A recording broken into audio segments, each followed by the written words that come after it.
Hello everyone, your voice here and welcome to our channel Sansevieria 101. So for this episode we're going to feature a sinus-simiorum species of Sansevieria, and this one is having the collection number of R0979, and it has outgrown the rack that I have made for it, so I'll be removing it and perhaps propagate the taller leaf. So I'm going to show you how tall the leaf is, because right now it really outgrew the rack that I made for it. So I'll have to clip the camera and then show you how it looks like, because it's hard to remove it from where it's growing right now. Alright, so this is how it would look like, and one of the offsets is very long for that rack. So folks, I'll be repotting it, and I'll uproot it, and then maybe I'll add another video clip where I'm doing the transferring of R0979. It's still sinus-simiorum, and later on I'll be discussing the pot is quite heavy as well, so I'll have to put it down, and I'll have to do another clip for the discussion and repotting of sinus-simiorum with the collection number R0979.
Alright folks, so we're back, and we have propagated the sinus-simiorum with the collection number R0979, and before we start working on it, I will be giving you a brief background or history of how the species was found, where it was found, and who found it. So like I already mentioned, the collection number is R0979, and it is part of the sinus-simiorum species, though simiorum would translate in local dialect, it would be monkey bay.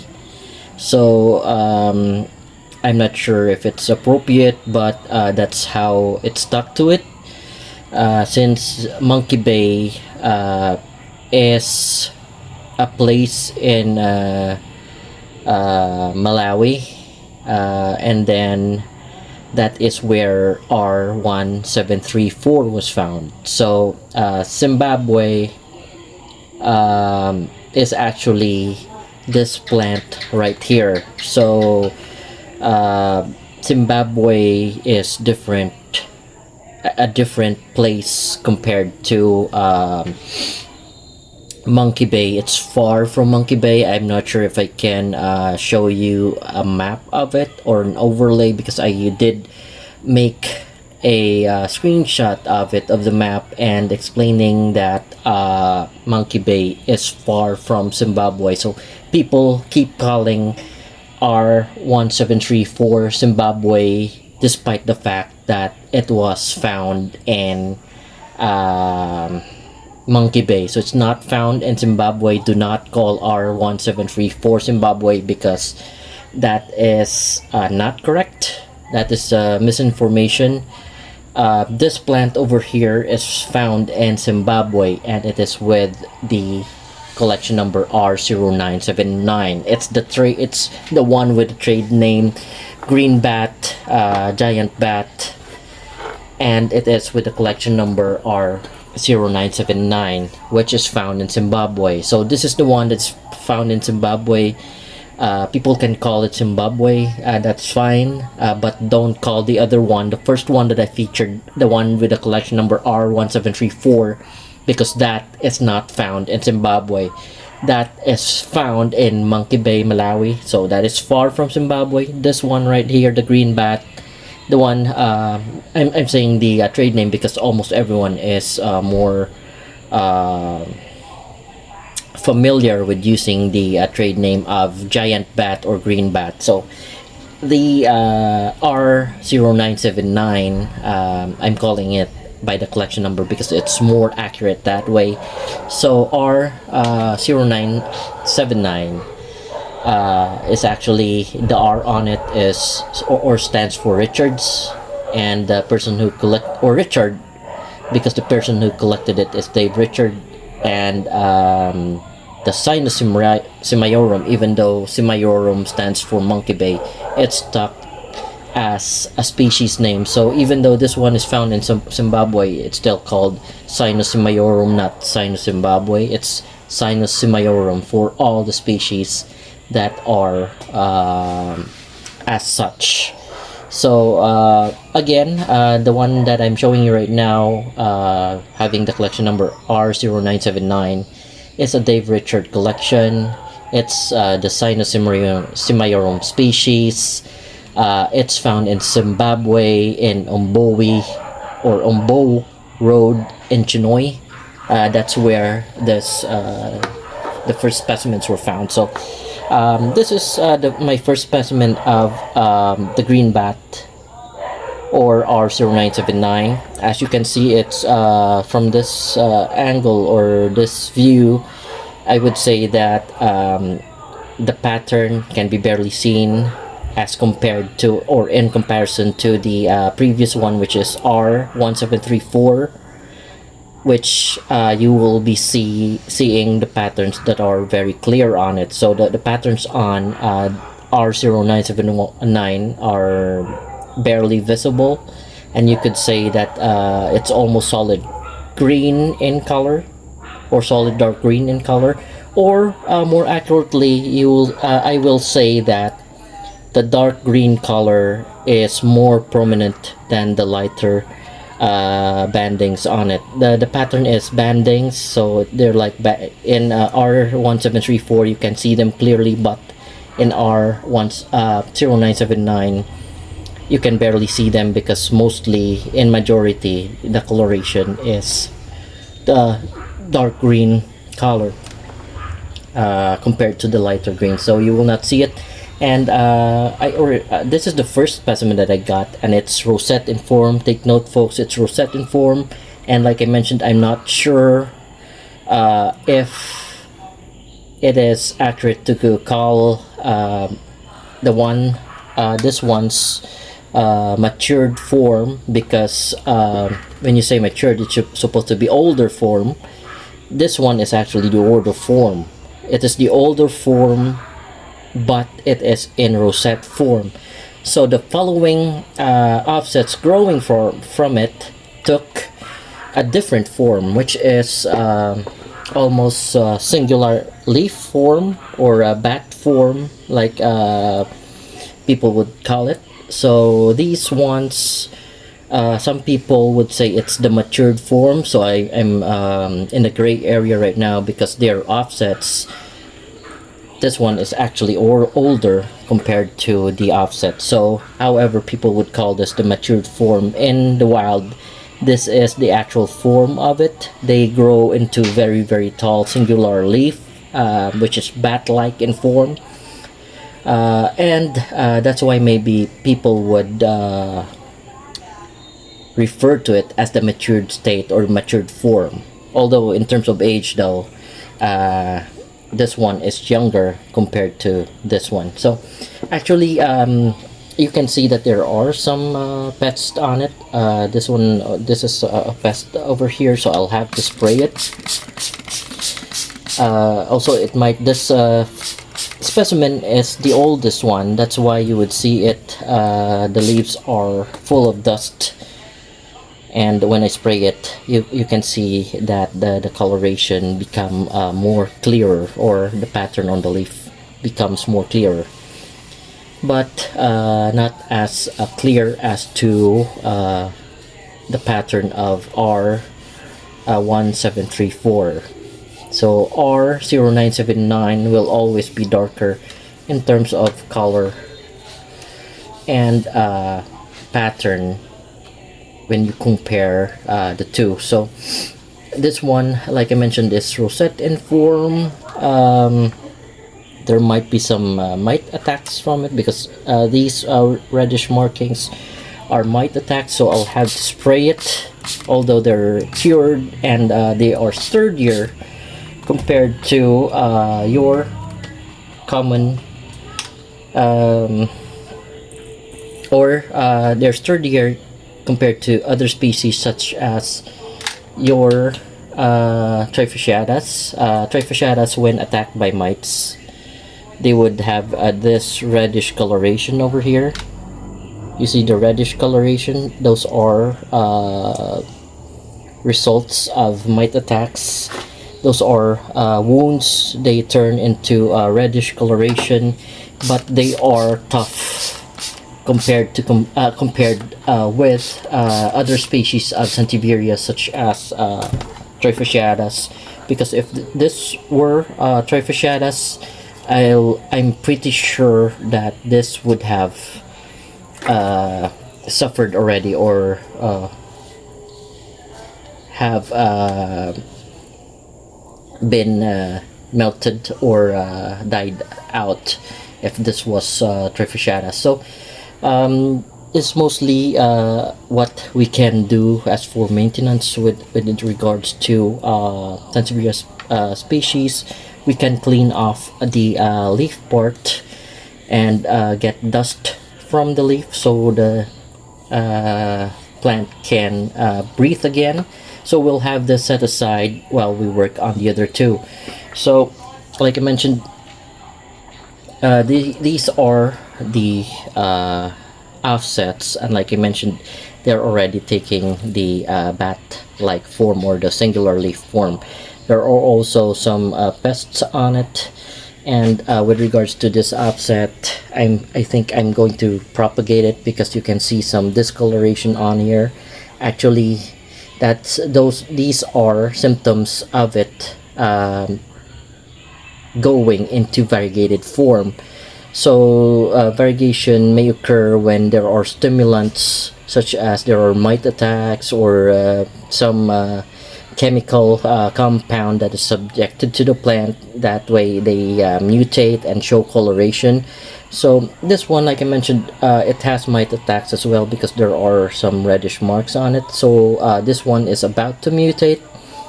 It's slightly, because with regards to Trifasciatus, you can compare it to the Trifasciata cultivar, which mutated into honey eye cybert, or cybert, Trifasciata cybert, which is the yellow part, or the variegation stay on the middle part. So I'm going to have this separated and observe it further if it will show more variegated colors in the future. So what I'll do is I'll have it separated, so I'll cut it from this part over here so it can get sufficient rhizome for it to grow.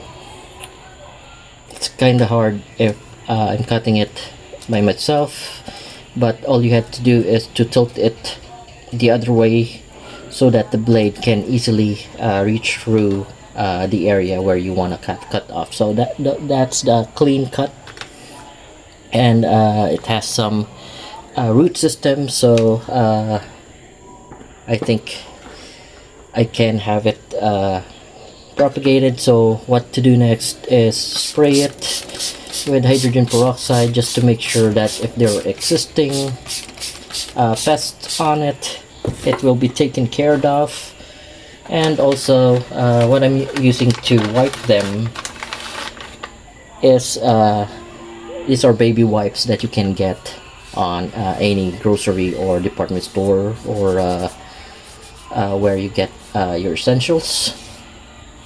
I use them to clean off the white mealybugs or aphids that are sticking on the leaf. So there you go. This plant or this offset is probably going to mutate, so I will be separating it. I will be separating it, and I will observe it further. But before I do that though, I'm going to apply some fungicides on the open wounds. That is to make sure that the wounded part wouldn't get infected. So there you go. That's abundant amount of fungicides that I put on the wounded part. So I usually just plant them the moment that I cut them. I don't really wait for them to callus, because I already sprayed it with hydrogen peroxide, and also apply an abundant amount of fungicide on the cut portion. So I'll have it planted in a bit. And this is the other offset. No discoloration on it, just plain green. That's why I separated the other one, because that one is about to mutate. In my experience, I usually can spot if Sansevieria is about to mutate or become a variegated version, or a variegated Sansevieria. So again, what I'm doing is I'm spraying with hydrogen peroxide to make sure that the plant will be cleaned off. Any wounds on it will callus faster, and then just wipe off the aphids that are sticking on the leaves. I'm not sure if they're still alive, but when you spray hydrogen peroxide, ensure that they will be melted out by hydrogen peroxide. So there you go.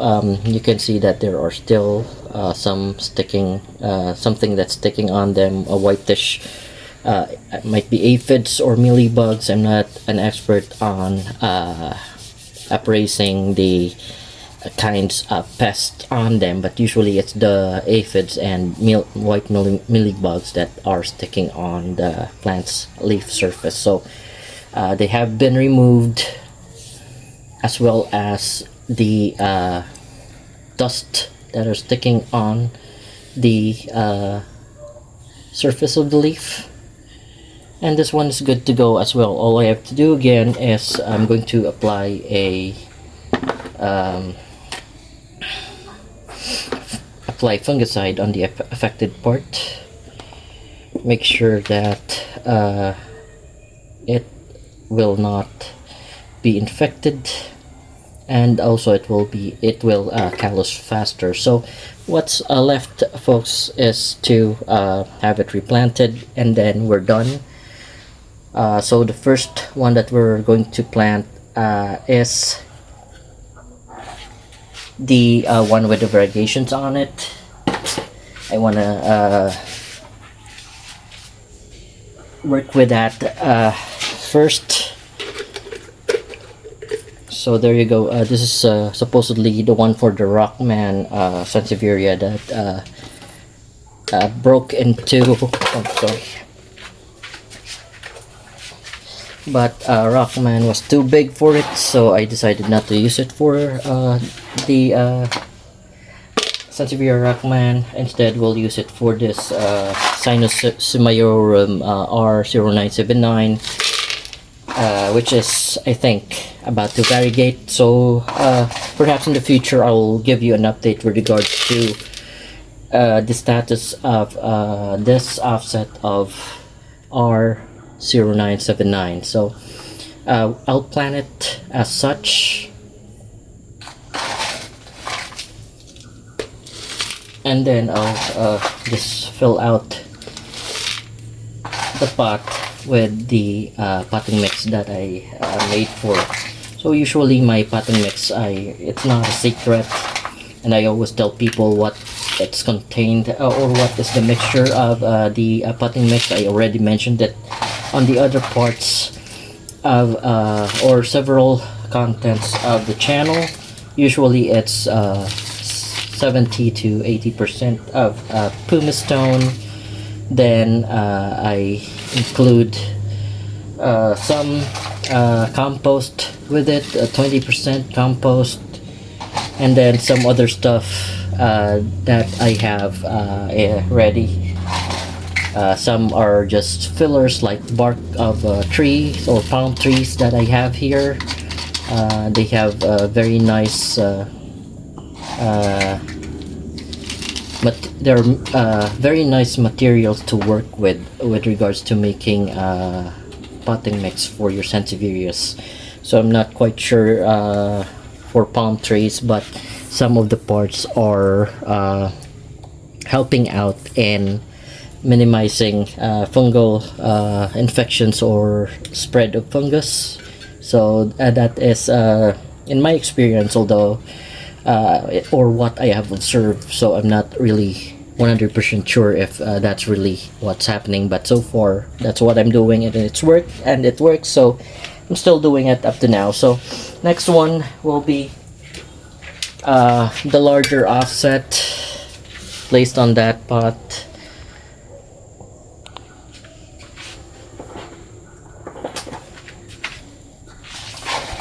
So fill out again, same steps, just fill out the pot halfway,